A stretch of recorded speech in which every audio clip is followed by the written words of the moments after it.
you. Absolutely. Warm welcome, everyone. Good morning. It's a pleasure to be here. Today, we will be talking about incentivization, reporting, disclosure, and stakeholder exchange. And this is an independent event, but also part of a bigger program. The third event from a board's oversight of sustainability for value creation, which is a program from us, from Board's Impact Forum. I'm Fernando Torre. I'm the operations director here for Board's Impact Forum, and I'm also a board director. And I will be guiding you a little bit today. Let's look into the agenda. And the agenda today, we have, we start with an introduction from Denise Koopmans, and she will be talking about the board's role, aligning strategy, defining and disclosure of ESG measures.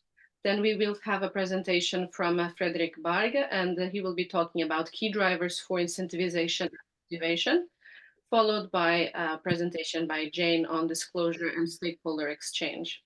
After the presentations that will provide us a bit of food for thought, we will have a poll, and then we'll have the opportunity of discussing that poll in breakout rooms, in smaller groups. Then we convene, we come back, we share a bit of the topics, and we have a discussion with the panel. And then we just wrap up with conclusions and the next steps and the next events. And we would ask you all to be muted if possible. And there's the possibility to use the chat.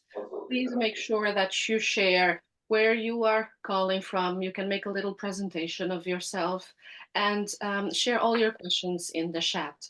We will do our best to take those questions and bring it up in the panel discussion.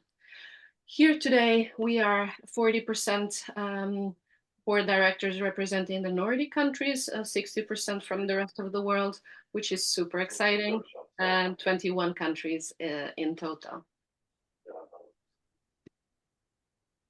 And let me just give you a few words about who we are. So Board's Impact Forum is part of the bigger climate governance initiative in collaboration with the World Economic Forum. So it really mobilizes board directors via the different chapters located in different countries. And all the chapters follow the principles for effective climate governance. Here in the Nordics, Board's Impact Forum represents the 5 Nordic countries, and we are partnering with the majority of Nordic board networks. So we really try to strengthen the ecosystem. And if you can take the next slide. So let me just give you a few notes around these principles. So there are 8 principles in general that we group within 4 groups related to the board's role. That has to do with accountability, subject command, and the structure of the board. Risk and strategic impact, so it has to do with the materiality assessment, strategic integration. And for this session today, we will be mostly focusing on objectives, reporting, incentives, and also stakeholder exchanges. So related there to the last 3 principles around reporting, disclosure, incentivization, and exchange. And you can have access, of course, in the website to the complete 8 principles and their descriptions. And now, without further ado, I would like to introduce Liselotte Engstam, which is our dear chairperson at the Board's Impact Forum. Please, Liselotte. Thank you so much. And I'll dive directly into some of the facts we have regarding the topics we're discussing today. So starting with reporting and disclosure, we are doing surveys that both goes on frequently, and then also we are some of you who are taking the program and has also answered to this. We thank you for that. And the situation, as you can see, is that we are on our way to be more and more transparent. We're not really there, but we have about almost half that believe that we have transparent sustainability goals that is actually externally revisited. So goals like science-based target and similar. And we have our board that ensures that our material risks around the sustainability area, for instance, are associated with the climate change. So it's slightly less there. The dilemmas we identify for this area is to actually determine the scope of reporting from integrating materiality or risks, if you want to, or opportunities with strategy. So basically the challenge between compliance and strategy. The next area is to ensure the data accuracy, and I'm sure you're all sitting with that currently, to actually get the correct data, but not the least then to actually get an assurance of that, which is also legally obliged going forward for many companies. Then for us to manage the balance between the legal, the competitive, and the reputation risks that we have in terms of disclosure. Another dilemma is to adapt to the evolving regulations, as you know, and we're going to come back to that with the help of Jane to look at the expectations and the rollout of that across the world. And then, not the least, actually balancing the stakeholder interest with some kind of unified messaging when the expectations are quite different with the different stakeholders. So going over to stakeholder exchange and incentivization, if we look at how we ensure that the company encourages a dialogue, it does exist, but as you say, there are also a lot of room for improvement. And one of the things that is coming up that is a sub-bullet to that is that most companies need to work a lot with peers to actually, and in the value chain, to actually achieve their sustainability.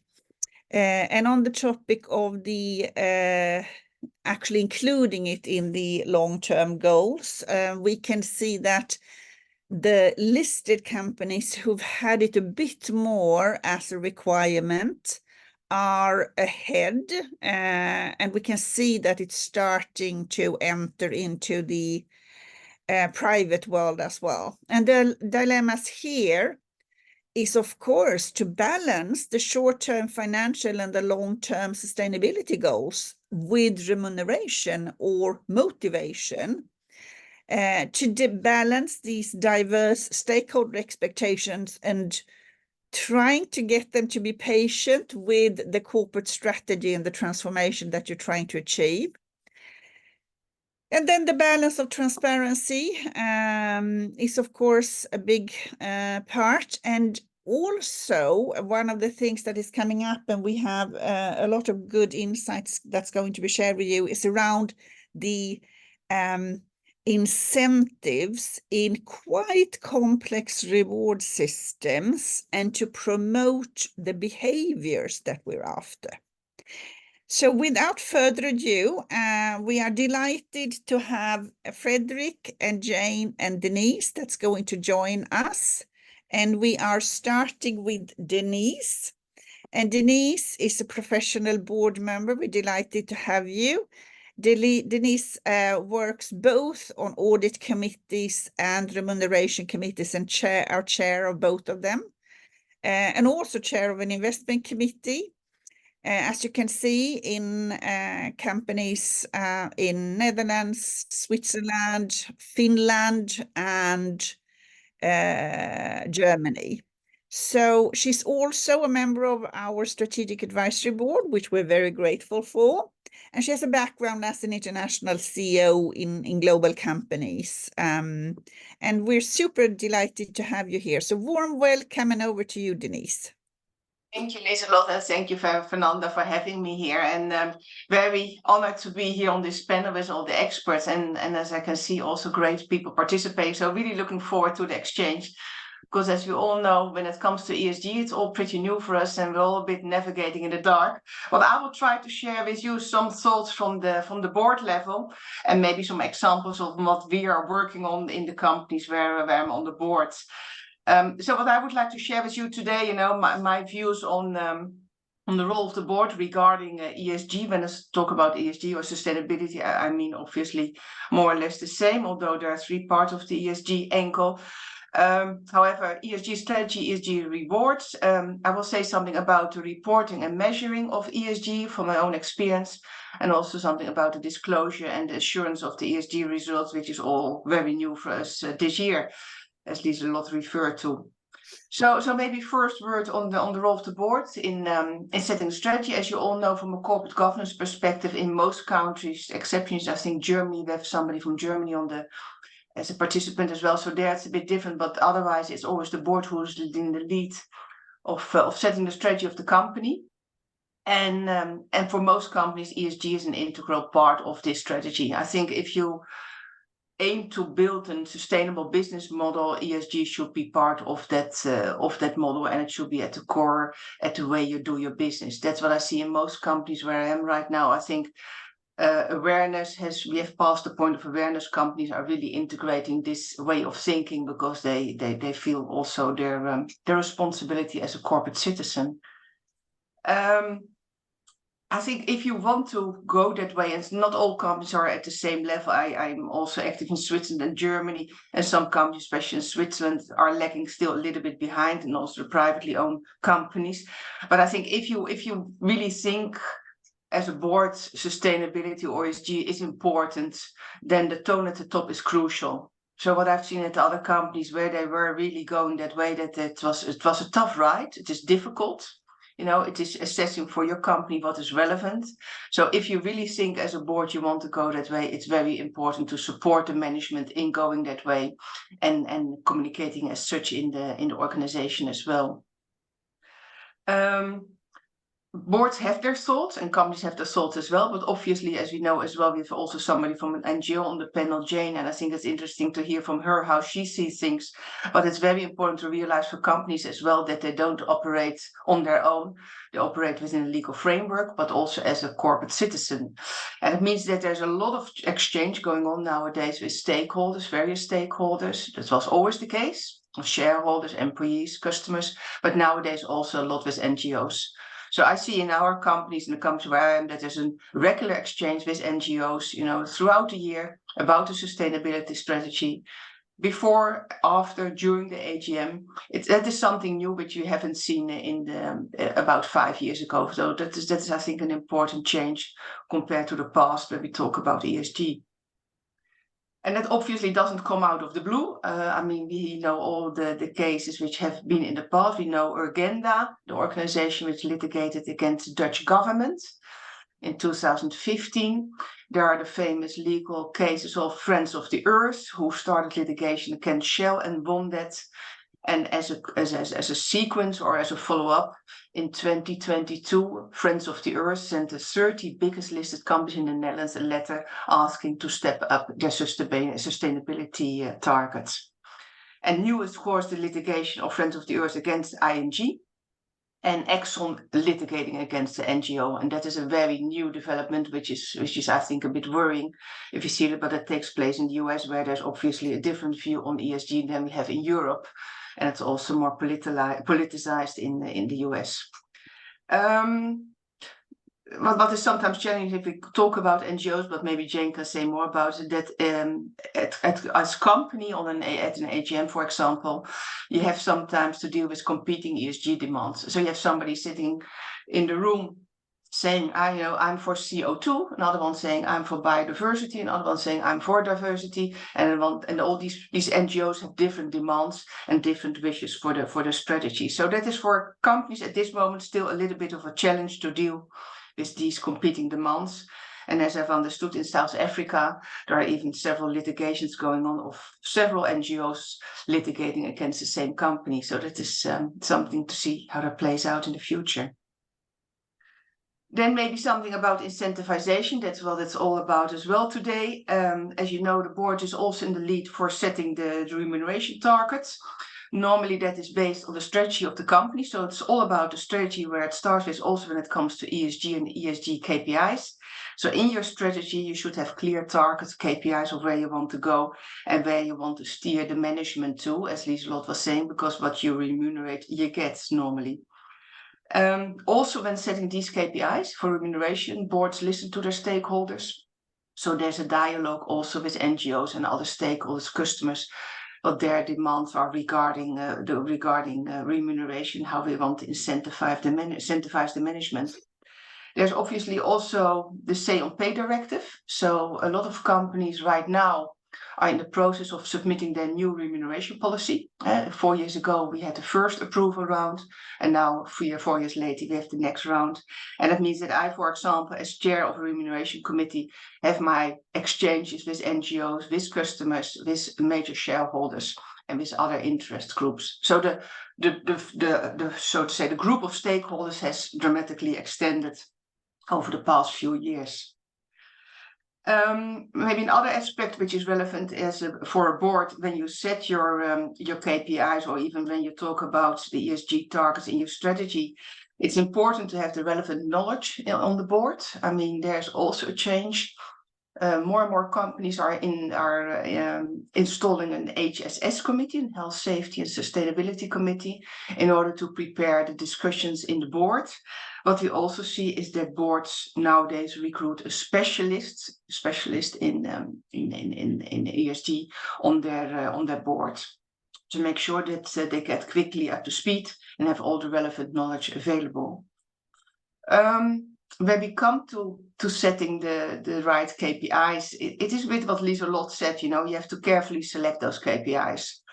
They need to be material for the success of your company. And you also have to think carefully about the breakdown you want to use between financial and non-financial KPIs. And if I look at a company where I'm chairing the remuneration committee, we have, for example, it's a construction company where there are huge sustainability challenges. We have, for example, for both the STI and the LTI, 1/3 non-financial and 2/3 financial, because we find that very important. And the non-financials, we even subdivided them in 3 sub-KPIs. And that could vary from CO2, waste, incident frequency, diversity, employee engagement, CDP, or other similar KPIs which are relevant for your company. And I think it's very important, I think, that the KPIs you set are aspirational as well. So it's sometimes frightening for management when you set a KPI or a performance level which seems unachievable. And I think Maersk is a very good company about, and maybe Jane can tell a bit more about it, which was also a company said, this is where we want to be in 2030, and we don't know how we're going to get there, but this is where we want to be. And I think that should be the mentality or the spirit when you set your KPIs for the LTI in your company. So it has to be aspirational. And of course, we're on a journey. And if we don't make it, we have to explain and be transparent about it. What is also new, and what we also did is maybe interesting for other companies as well, that we included in the TSR peer group sustainability peers. So rather than only looking at your industrial sector or the market where you operate or the side of your business, it could also be good to compare yourself with the best in class in sustainability. So that's what we also did at the construction company where I'm on the board. Maybe a few words on reporting and measuring. Regular reporting, all the KPIs, strategic, so also related to sustainability, financial, non-financial is important. Can take place in monthly or quarterly management reporting. And obviously at the end of the performance period, the performance is measured. Calculation is always audited. So the auditor is also looking at the calculation, including the calculation of the non-financials, which is for them sometimes a challenge. And is obviously then disclosed in the remuneration report. But you see also now more and more, for example, again, the construction company, but also logistics company, that in the quarterly stock exchange releases, they publish that they also refer to the non-financial KPIs, where they stand, for example, with CO2 or energy or water usage. There's of course a debate, or was a debate, should you really, set KPIs and remunerate management for doing good? This famous statement of Paul Polman of Unilever say, you don't have to pay for doing the right thing. Yes, that's true. However, we know also from financial KPIs that it's important to steer that attention and energy in the right direction. So I'm in favor of having these KPIs in. There are also voices, especially I see that in Switzerland, of people saying, why do you have to measure everything? And if you measure it, can you have them more KPIs which are input-based than output-based, rather output-based? And that, I think, is not the way forward. And I don't think that also proxies will accept that, because you see also a tendency with the proxies and the shareholders for more clarity on the KPI. So output-based, so no discretionary power. And if you want to use discretionary power as a board member at the end of the performance period, then at least it should be clear what the criteria were and that you use a discretionary framework. So all in all, I think for remuneration, the flexibility of a board, the judgment of a board is getting more limited. It has to be more, like nearly a technical exercise. You define the KPIs, you measure them, you audit them, and you pay out based on the performance which has been realized. And discretionary power is really getting to the background. There may be something, the last thing, Lieselot, I'm not sure how I'm on time, but maybe a last word on disclosure and assurance, if that's okay for you. This year, the companies will publish for the first time the annual reports, ideally supported by a limited assurance. So the sustainability report is part of the integrated reporting, and a lot of companies see this as a dry run for 24, when we have to get the full assurance of the assurance provider. Difficult job last year for the finance departments, collecting all the data, assess of double materiality. So really hard job. And there again, the tone at the top, the board saying this is where the way we want to go is then important, because people have been struggling a lot. They had to recruit the right skills, resources, and even on the auditor side, they didn't have all the people available to help companies with auditing. Measuring scope 3, difficult challenge, what are the rules? How do you do that? Upstream, downstream, very challenging. And of course, the audit committee supervising these processes in order to make sure that the company is ready for 25, when they need to get this full assurance over 24. Then after disclosure, of course, all the numbers are also, final reports are also being challenged by the stakeholders during the AGM. And there was a time when people thought, let's go for an approval of the sustainability report. So like the strategy, that is off the table. I'm not sure if that comes back again, but for the moment, that is not the case. So it's only about presenting it, clarifying it, and if in one-on-ones explain more about what the company's heading for. What we do as a company, what we did as a company in the Netherlands, is that we had an extensive exchange with the NGO Friends of the Earth before we had our AGM, to make sure that we are aligned. And that included also slightly stepping up our ambitions, because we thought we could do better, and they pointed it out, and I think they were right about it. So I would leave it here, Lieselot, if it's okay for you. Yes, thank you so much. Questions. And one of the things that we know also is that it's not just a lot of new knowledge we need to put in as board members, but it's actually also a lot of time that we need to put in now. And you could really hear that when you're describing your situation. And I think the time issue has dramatically expanded both the number of meetings and the time of the meetings, and also all of this extra work that you're referring to with all of the stakeholders that I don't think that most people think about when you're thinking about boards. You're thinking about the quite coming into really well prepared board meetings, but that has now taken a route which is very heavy, actually. Thank you so much, Denise. And everybody can prepare questions, and we're going to come back after the breakout and have discussions with the panel. And now it's my sheer joy to introduce Frederic to you. And Frederic, who is the CEO of Reward Value, will share shortly about that, but specifically, how should we think about key drivers for incentivization and motivation? So, Frederic, warm welcome. Thank you very much, and thank you for having the opportunity to speak to you all. I have a couple of slides prepared to give you a bit of an understanding of where we are, and following on what Denise has said, it's building on the key messages that Denise has given. So maybe if we go to the next slide. What the reason is basically also for Reward Value to exist is that as a world, we're faced with, let's say, many challenges from an environmental and social perspective.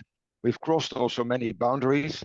We clearly need to make more progress. So if you've seen the status where we are with the UN Sustainable Development Goals, although we are at mid-time, we're certainly not halfway in progress. So transformation is really needed. And companies have a key role to play. Yeah? So they have the innovative power, they have the experience to really create those transitions. But it requires a change of behavior, and remuneration has a role to play. So from that perspective, we said, well, if that's the case, how can that be done effectively? So Reward Value is a think tank, a non-profit organization that is performing research with different universities in the Netherlands, but also in other countries, to understand the role that remuneration plays and how it can be changed in such a way that it will stimulate or accelerate progress on sustainability from that perspective. If we move to the next slide. It also means that if you look at success of a business, we actually need to redefine what corporate success really is. So where we used to say we're looking at the short-term financial performance, we're actually more looking at what we would call sustainable long-term value creation. So that's based not only on a financial capital, but on a financial, environmental, and social capital. So on the triple bottom line. And that also goes back to what Denise said earlier, is we need to also look at that from a materiality perspective. So there has been some interesting research also done by Harvard, for instance, where they really explained that it is not addressing sustainability in general that makes a difference. It is addressing the material topics that really will make a difference. So companies that actually took sustainability more in general actually had a negative impact on their long-term value creation, whereas companies that really focused on the material topics had a positive impact. So it is important to address the three capitals, and within that, really the material topics. Now, before we go in there, let's take 2 slides further and go to what is actually then the executive remuneration model. And I'm sure you're all familiar with that. But in essence, what we are looking at is really the incentive part as being the driver for the behavior. So next to a base salary, there is, let's say, a short-term incentive or a bonus, which is based on annual performance and given annually. And there is a long-term incentive, which really looks at future performance over a number of years, mostly 3 years, but we're seeing a slight increase where companies are willing to actually extend that to a longer period. If we go to the next slide. So I'll make 2 statements on executive remuneration today, basically. And one is that it is really a lever for guiding corporate behavior. And the way we mean that is as part of our research, we have done a number of behavioral studies. First as a lab experiment, subsequently we created a in-classroom experiment, and we're doing a couple of in-company experiments as we speak. So what are we then looking at? To what extent will people make different decisions based on the remuneration structure that they have? And the in-classroom experiments are being done with different business schools and universities. And then we instead of looking at the individual choices, we really look at the combined choices of a board, which is then grouped by a number of students, to see how they make choices in allocating capital and steering the company over a number of rounds. And in the in-company experiment, we're really looking at if we make different policies within an organization, to what extent are the outcomes then different, and what does it do with behavior, measured mostly over a year or sometimes longer period. So in that, if we go to the next slide, we basically make a distinction and say, what are the personal preferences of an individual? So what is the intrinsic drivers of individuals, which are key elements you take into consideration when you have your nomination and selection process. We look at the external pressure, which could be coming from institutional investors, could be coming from NGO, as Denise said as well, the pressure from NGOs to really push companies forward on making progress on, for instance, sustainability or other topics. And it could also be governmental pressure, on the one hand, also from the way we see that the disclosures are really growing significantly. But in our view, also the incentives have a key role to play. And if we go back to the results that we've seen so far, incentives really have a significant role to play next to the external pressure. So those two are really influencing the behavior the most. So the intrinsic preference really give you an understanding of where the intrinsic motivation is of people, but the extrinsic part is really influencing the behavior in that sense. So if you go to remuneration policy, if we go to the remuneration policy, then you basically, your first question that you need to ask is, what do I want to achieve with my remuneration policy? Why do I have it? And is that mainly related to attract and retain the qualified leaders? Then having a good fixed salary or having the level of your total remuneration in order is probably one of the key topics to address.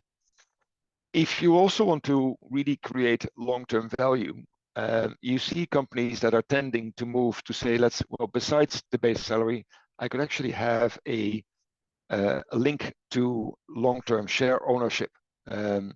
So if you look at Norges, the investment bank, or some other institutional investors, they prefer to have remuneration policies where people have, next to the base salary, a large set of shares that they need to hold for 7 or even longer, sometimes 10 years.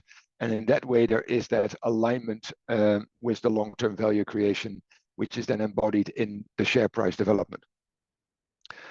There are basically a couple of, let's say, downsides on the one hand to that, although it is a simplified version and makes life a lot easier than often the complex remuneration policies are.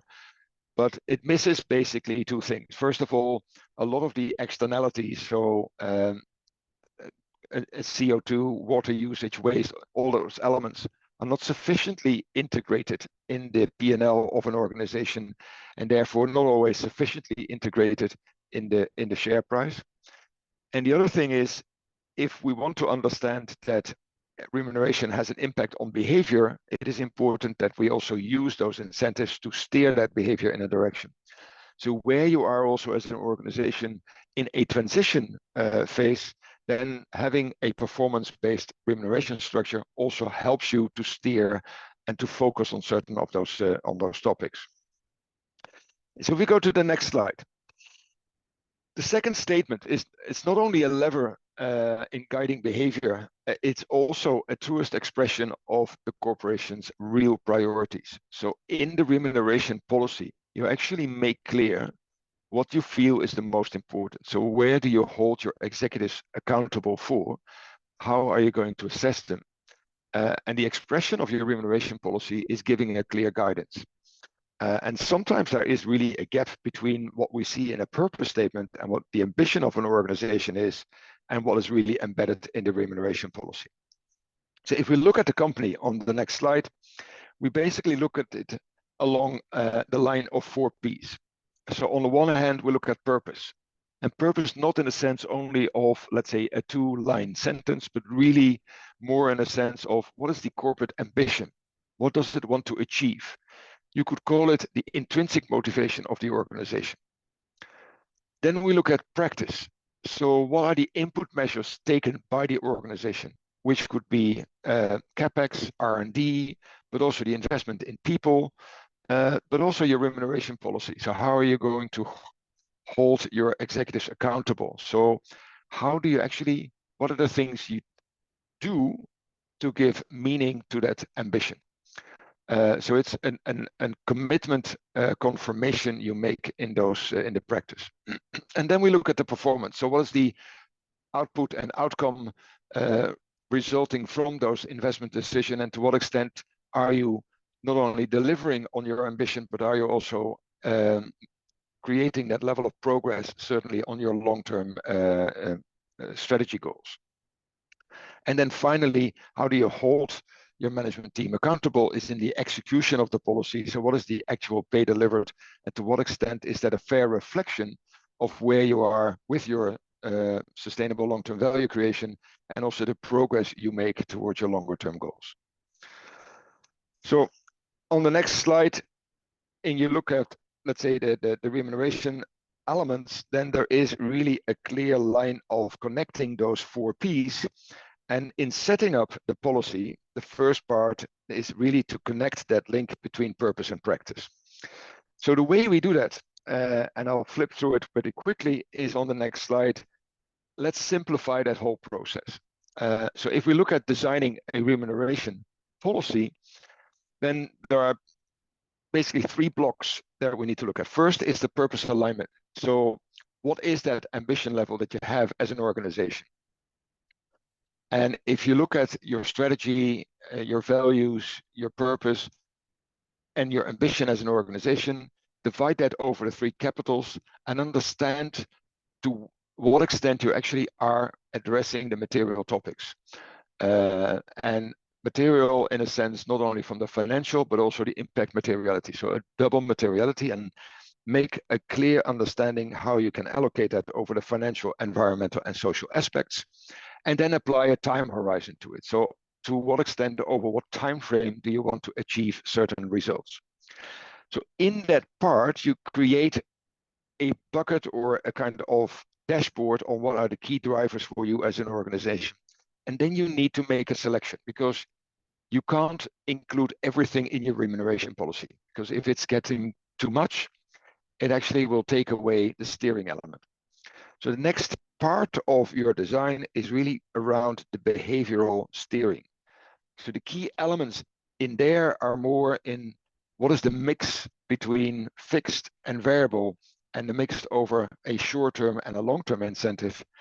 To what extent is there a leverage? So if people perform not on target, but really outperform, where will that bring remuneration? Because that leverage will also give you an understanding of the risk appetite that you actually are stimulating at the leadership team. And then you're looking at your targets. So to what extent are your targets, I think, challenging, but also realistic? So if people are not nervous about their targets, then they might be too easy, or they might be far too way out. But if you want to create change, they need to have that element of stretch. They need to have the element to really create a transition. And then the functionality. So I'll come to that in a second. But often you see companies addressing it as part of a group of KPIs in a scorecard model. But you can also look at KPIs that are a multiplier. So you perform a certain financial result, and that could be actually improve. Let's say your payout could then be higher or lower dependent on your performance on sustainability criteria, for instance. So as a multiplier, but you could also apply it as a threshold, so that you say, I'm only paying out a certain bonus if a minimum sustainability performance or a minimum financial performance is being realized. So there are different methods that you can use it. So having said that, I'll flip to, in lieu of time, to the slide where I start to talk about this. Yeah, Shell. So we've taken the annual report of Shell as an example. different reasons. Shell has a very clear report. It's a transparent way of disclosing.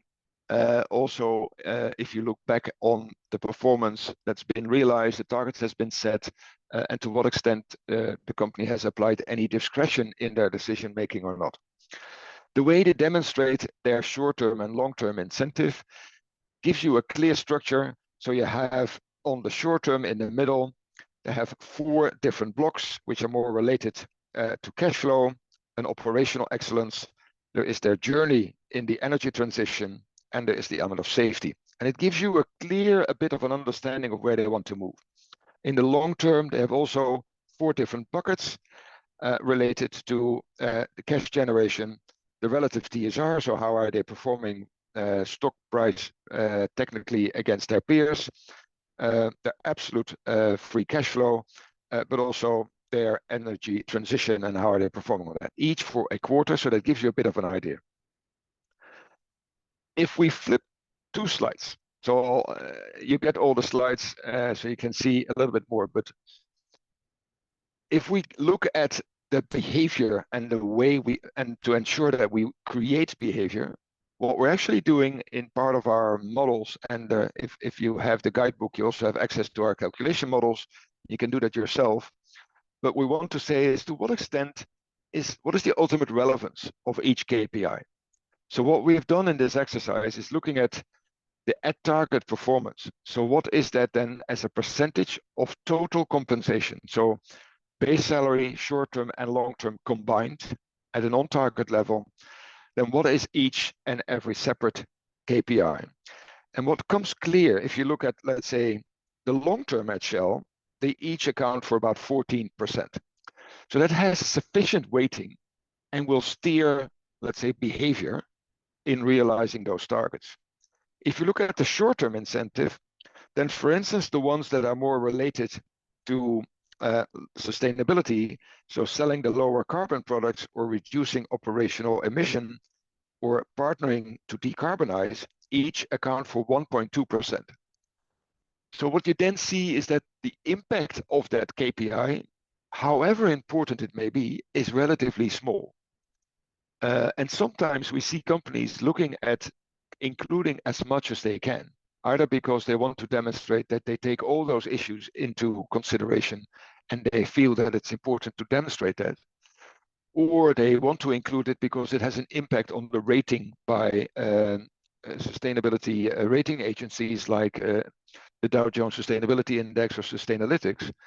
But in essence, I think you need to think from yourself and your own really strategy. What are the key relevant topics, and can you actually bring more focus to it? So we compared it also to a DSM Firmenich, where you see a little bit more that condensed number of KPIs, and there, even though there are relatively 1 or 2 still very small, but overall there is more focus and therefore more willingness of the executive team to take those different KPIs into consideration. So this exercise is just an example that we think you should do also as a board, is to really think from what is our ambition, what are the key topics that we need to address, be bold enough to really make a selection of that, don't try to do everything, and then check at the end, is there relevance? So we have chosen a certain set of KPIs, but are they really addressing that behavioral impact? So are they of sufficient relevance to the executive team? Now, finally, the third element of the on the next slide is what we call corporate citizenship. So that's where you look at your different stakeholders. And we group the stakeholders in, on the one hand, the regulatory part. So that's where we have governments, but also the influence from NGOs on creating policies and impacting regulations. There is the financial part, so that is more, let's say, your shareholders, but also your bondholders, the relationship you have with your financiers. And then there is the operational side. So that's where we look at the employees, but also the supply chain. And finally, the relational side, which is primarily your customers, but also the communities and the society you operate in. And from that perspective, you always need to look, and I think, Denise, you gave a good example in the discussions that you have as a board and a chair of the Remco with those different stakeholders, but to understand really the relevant issues of those stakeholders, and then to have the instruments in your policy, on the one hand from a discretion perspective, but also from a malice and clawback perspective, that you, where there are changes to be made, that you have the possibilities to apply them. So they need to be scarce. So you're driven by a policy because you want to be that trusted employer, but you need to have the possibility to make changes and amendments where necessary. In that difficulty, companies often speak to stakeholders on a one-by-one basis. And I think the power is sometimes also to be bold enough and to invite your stakeholders in different groups, so that also the different stakeholders understand the wishes of they have among themselves as stakeholders, and therefore what are the trade-offs that you have as an organization to really listen to those different stakeholders. So sometimes I think it is really good to allow the different stakeholders to also listen to each other and understand why certain priorities are to be set to better reflect the role that the company has in society. Right. Frederic, I think we need to close up and we continue after the breakout. Is that okay? I'm perfectly there, Lisa. Also, I think we're fine. You share the presentation, the larger that I sent to you as well. The principles that we have launched a year ago in Davos are here on the slide, but also in the guidebook. And we can discuss those at length during the panel discussion. So let me leave it here then.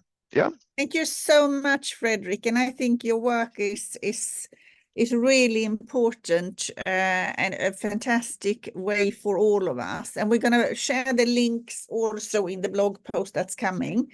So now I'm delighted to introduce Jane Thostrup Jagd, who is part also of Board's Impact Forum's Expert Advisory Group. We're very grateful for that.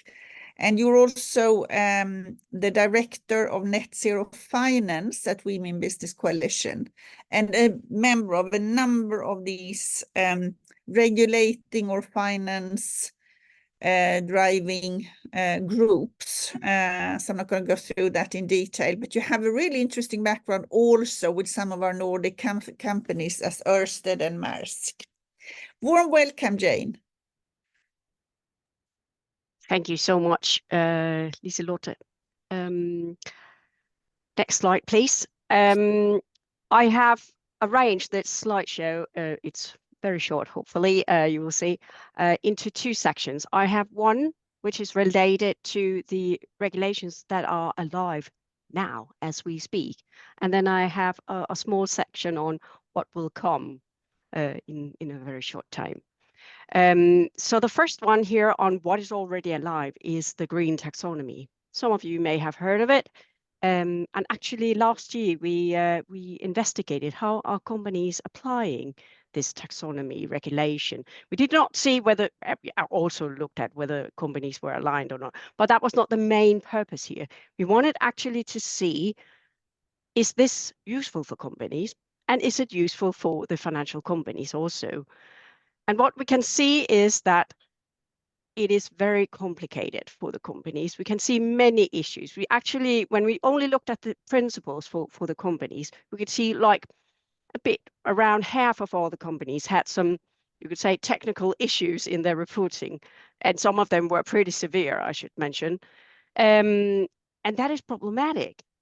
But we can also see that some of the legislation is not well made. So we also have some messages to the regulators to say, could you please make sure that you simplify it? Could you also make sure that you are better at defining some of the key terms here so that it's easier for the companies to actually report in a way whereby the investors actually can use it, because then it becomes comparable and therefore actionable. Next slide, please.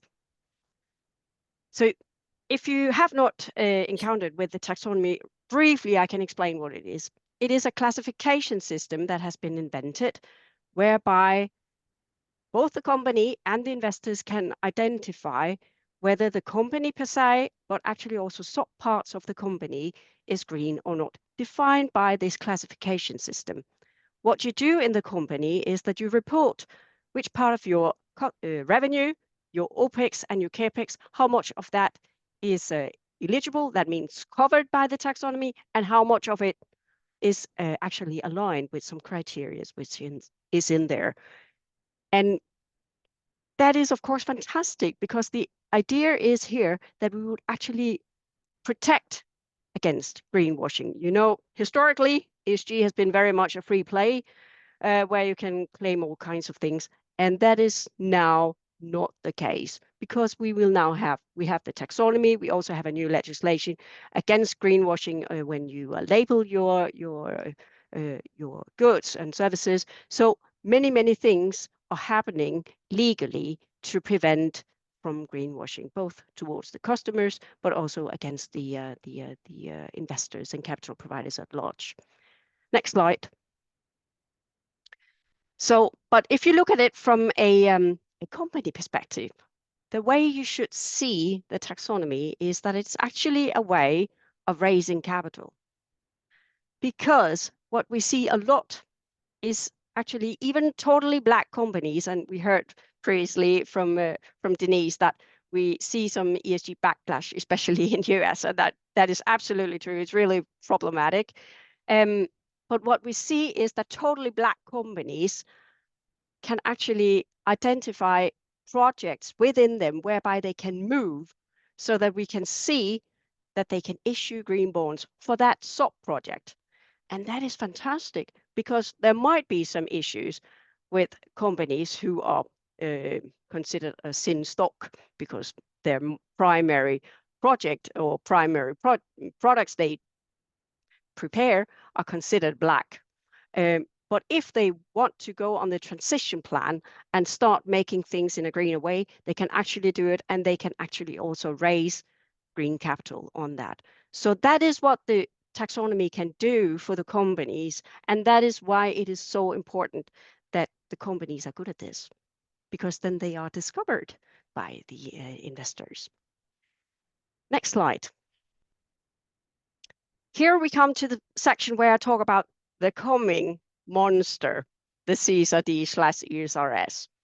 As hinted at previously, it is now here in reporting year 24, but it's only for those large listed companies who are already covered by the NFID, and they are good at it.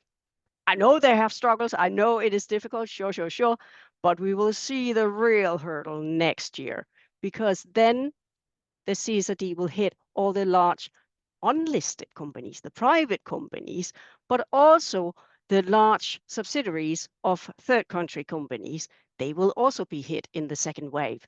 So what will happen is, especially in the reporting year 25, is a lot of companies will be on the wagon suddenly. So we will see a tremendous shift the next coming years from companies being enrolled in the CSRD. We will also see SMEs, listed SMEs, be covered by this. So a lot of companies will, in the coming years, talk about how to do this and what to do. Next slide. The cornerstone within CSRD is the double materiality assessment. And the reason for this is that nothing is actually mandatory. I know all of you have heard this story about there are more than 1,100 data points. Which is true, yeah, but you're not supposed to report on all 1,100. That is not the intention. The intention is that you do, as Frederic said, identify what is material. And when you have double materiality, it's not enough just to look at what is financial material to the company. It is also important that you look at what is impact material. That means what is important for your stakeholders. And that is, of course, a different matter. At least sometimes. I've heard some who have misunderstood this and think it's the intersection between the financial materiality and impact materiality. That is not the case.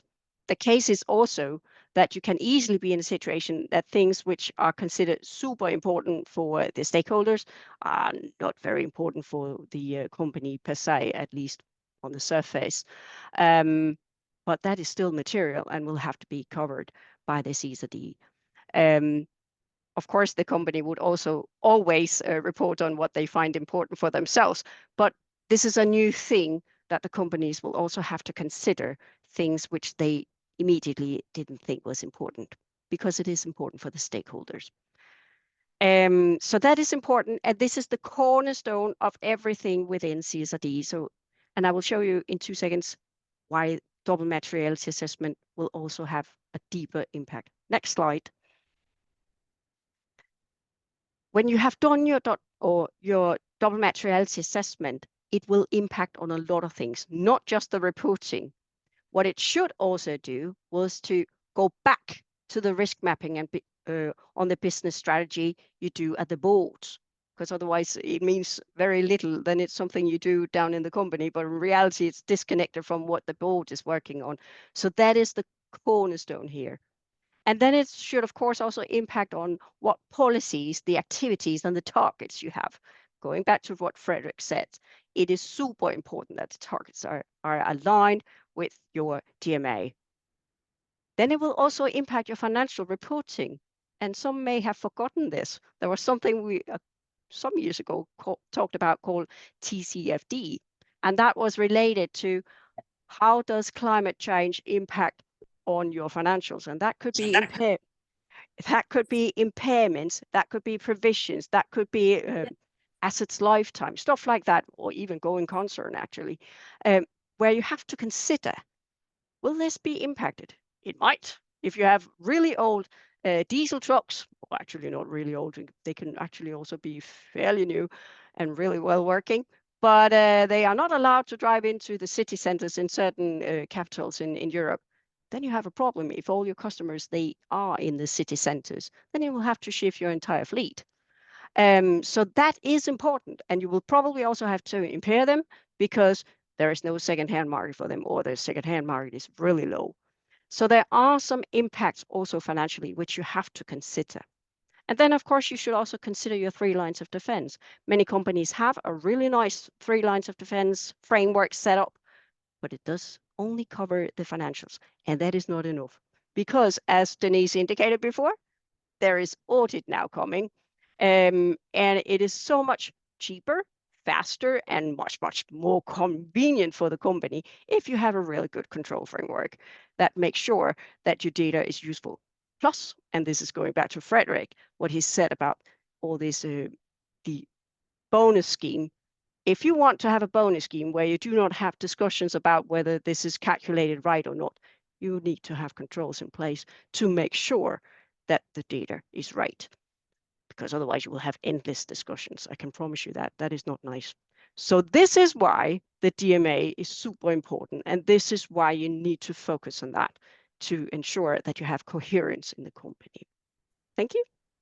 Thank you so much, Jane. And I just love these last 2 slides. And I would encourage everybody to bring them to the auditors and ask how will they help steer towards this, instead of going in and frightening both the finance department and the board that there's 1,100 points they should go for. So I think it's a fantastic thing. And of course, we will share these slides. We are now going to listen to your priorities. So I have launched the survey. Can you just wave if you can see the survey? Thank you. So you now have to choose just one of the areas which you find most challenging. And this is the topic that boards have among really different things. So is the most challenging thing to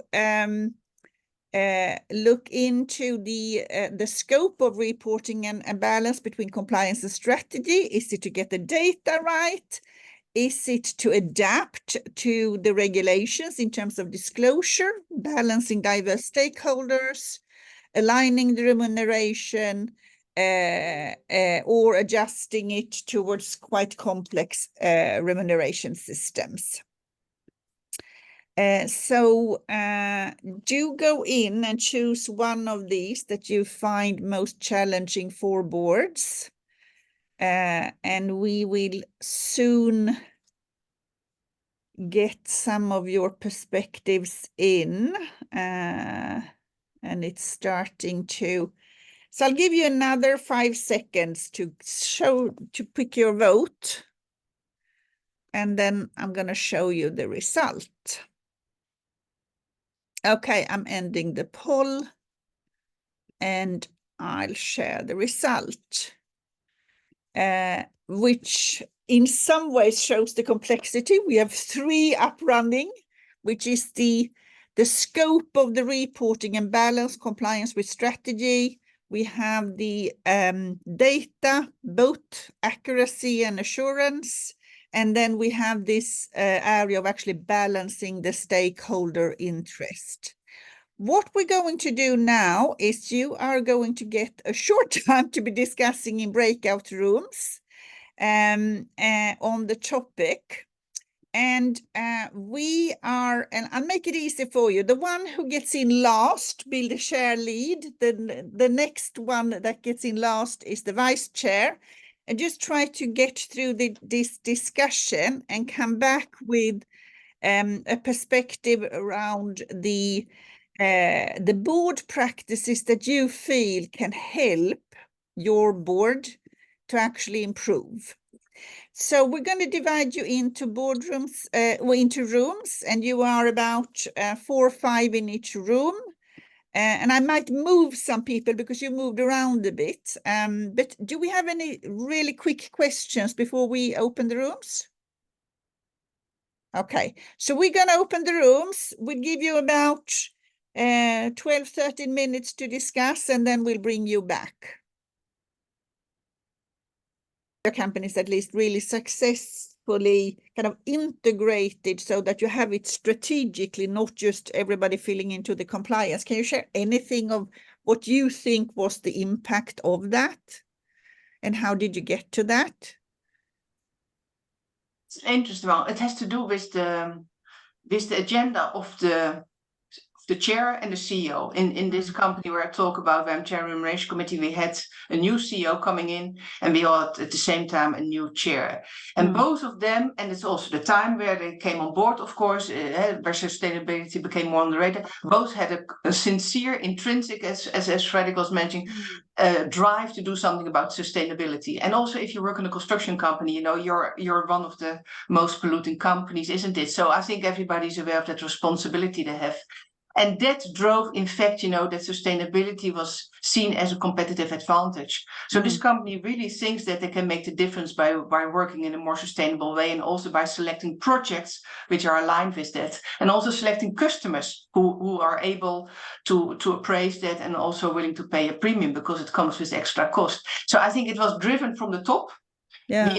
We went all the way with an HSS committee and having this exchange with stakeholders. So I really think if you want to take a leading position, it is done at the top. And that's how it all dribbled down in the rest of the organization. We had webinars, we cascaded it through the organization, was excitement, young people joining also the company because of our sustainability agenda. So I think it is driven from the top.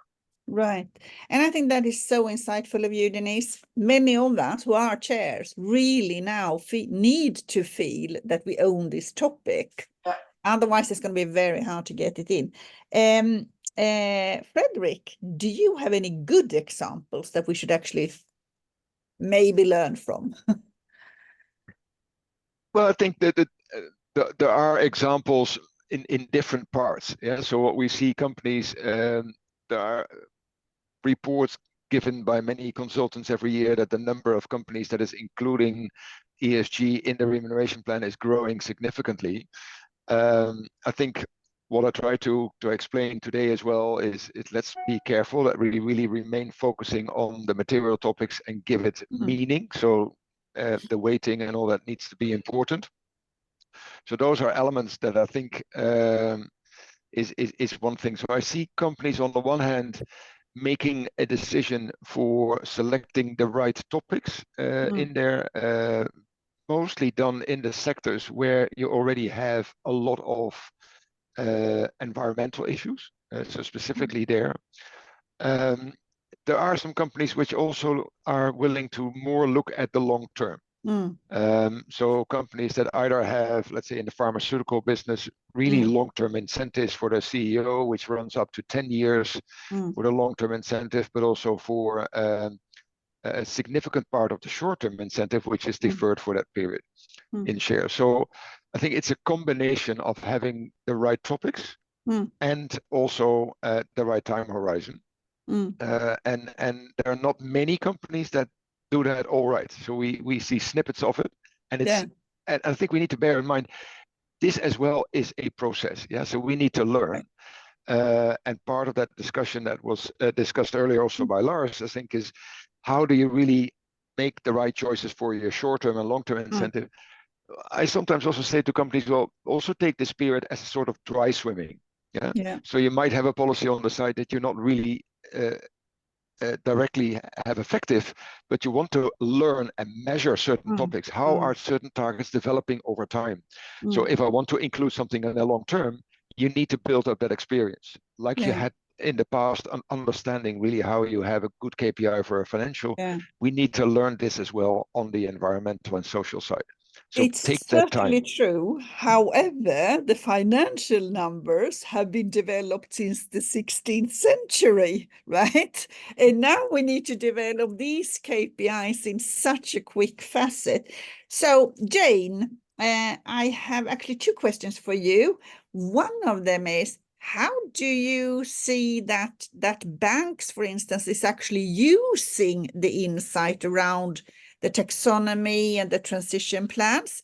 But if you can also comment on, there's actually a new regulation around greenwashing, and what do you see coming up there?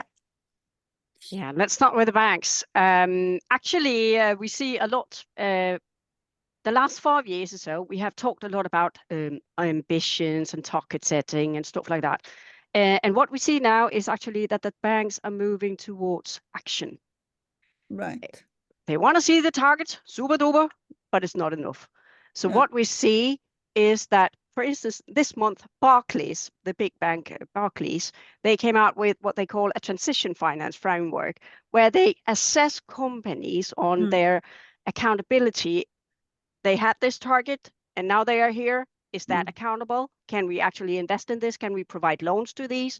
Because maybe the target was not really credible. We also, next month, I'm going to have a chat with Morningstar, who are also talking about moving from targets to action. So this is a big thing coming on. And taxonomy is one of the key drivers here, because this is where the investors immediately can see, especially on the CapEx, how much investments does the company do in green and actually also in solutions which are covering the human rights and other things. And we also know there will be a social taxonomy soon. So the taxonomy is super important for the investors.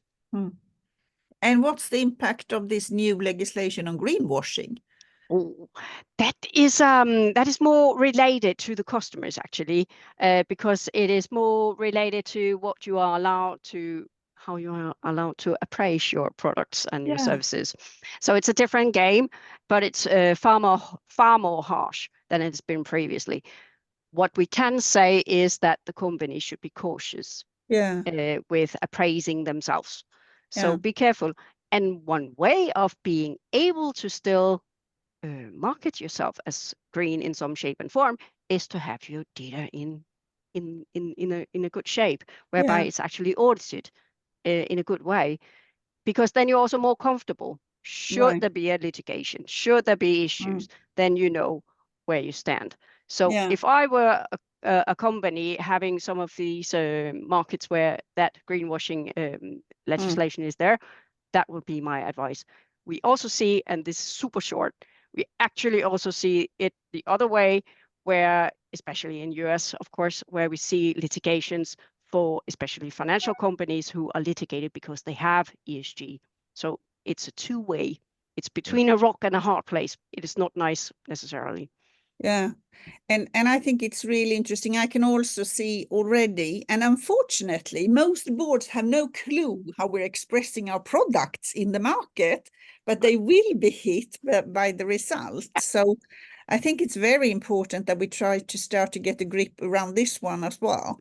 Unfortunately, the time has run out. I'm handing over to Fernanda.